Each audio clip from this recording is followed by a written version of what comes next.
And Woody likes the crooked cock. Showering, bad hygiene. The guy who was in the shootout, the drive-by, who the girl's nipple had come off. That guy, like I said, he was this huge guy, like 300 pounds. And he was sweating constantly. And it was stinking a bit. So the gang, the Chicanos, got together and had a meeting about him, a hygiene meeting. And they were either going to beat him up and make him roll up, just end the problem right there. But they allowed him to stay on the grounds that he had a shower every couple of hours and coated his skin in baby powder after every shower. So I think I must have spelled ripe. Every couple hours. They had to have a meeting to deal with Man, this is smelling. fucking getting gross, man. So we know you can't snitch, right? Can you get away with dry snitching? So I watch these prison YouTube video genres, right? And an example of dry snitching, right? Maybe you beat me up, and then I'm all bruised and marked up. I go to the cafeteria and eat, right? That's my way of letting people know that shit went down, and maybe that's a way of telling on you without ever doing it. Do people get away with dry snitching at all, or is that stuff? I'll give you a story from Two Tony's book. So Two Tony's, he was in decades before me, in the 70s and the 80s. And there was a young prisoner that he was talking to regularly and he became friends with. And the guy only had a year left. He was going to get released. But the guy idolized the Aryan Brotherhood. He was rising up and he wanted to earn his stripes. So they gave him a piece of metal and they said, do a number on this guy and you'll be a full patched in member. And he dropped the metal, where the guards could see it, and didn't do the hit. And the Two Tonys went to the shot caller and said, he's only got a year left, blah, blah, blah. And the guy said, we got to make an example. It's a done deal. Back away. And Two Tonys knew then if he backed this guy up anymore, he would be hit next. So he backed away. And he said he was on the rec yard and he just talked to the kid. And the kid said, well, hey, fix me up with the fellas. I'm going to go and walk the yard with this guy. And the guy was, the guy who was the shot caller who had already put the green light.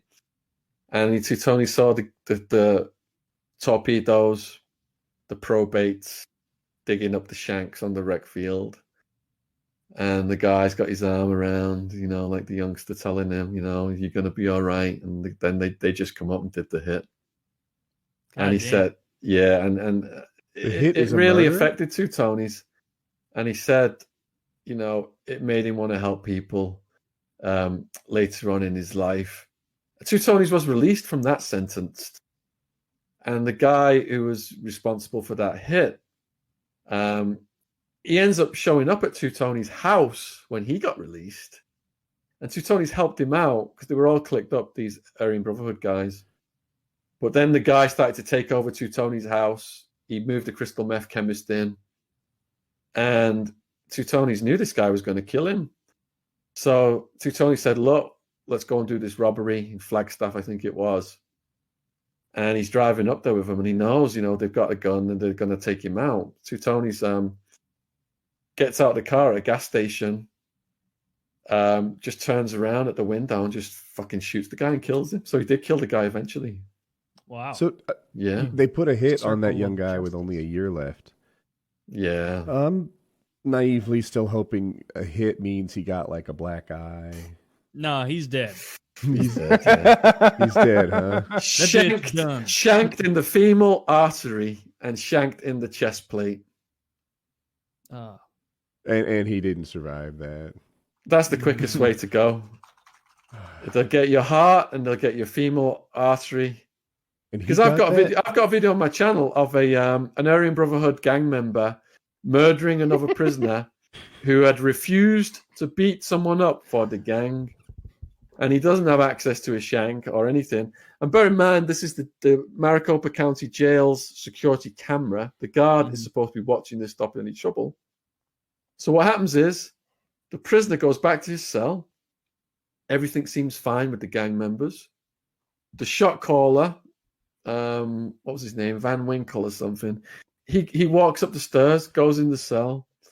A fight ensues, and then for 10 minutes, he just starts smashing this guy's head over and over and over into the concrete. And he keeps looking at the guard's camera like, what the fuck? You know? So the guard still haven't responded 10 minutes in, and then he just starts stomping on the guy's head and neck. And the guards did that. No, the guard, the murderer. Oh, okay. So 20 minutes in, the guy's dead. God still haven't responded. Jesus Christ. He picks the corpse up, brings it out of the cell, right in front of the camera like he's trying to show it off. Tries to throw it off a balcony. It gets stuck in the railing. The guards still don't come. So he just starts kicking it and kicking it and kicking it and kicking it. And then eventually they come in. He claimed it. Because of the smell. Yeah, when he started rotting and decomposing. This shows how much control the gangs have got over the prisoners versus the guards. The gangs are in complete control. So Yeah, it sounds like it. I don't know if you know. Kyle did 2 months in a minimum security thing, and he explained guard motivation. He said the guards really, really cared about the count. Right? That was their big thing. All the prisoners need to stay in prison. Outside of that, everything was, they barely gave a fuck. They didn't care too much if prisoners hurt each other. They didn't care too much if prisoners needed to be where they were supposed to be during the count. And outside of that, no one cared. Is that your experience at these more intense prisons? Yeah, the guards would have prisoners fight and make bets on who was going to win.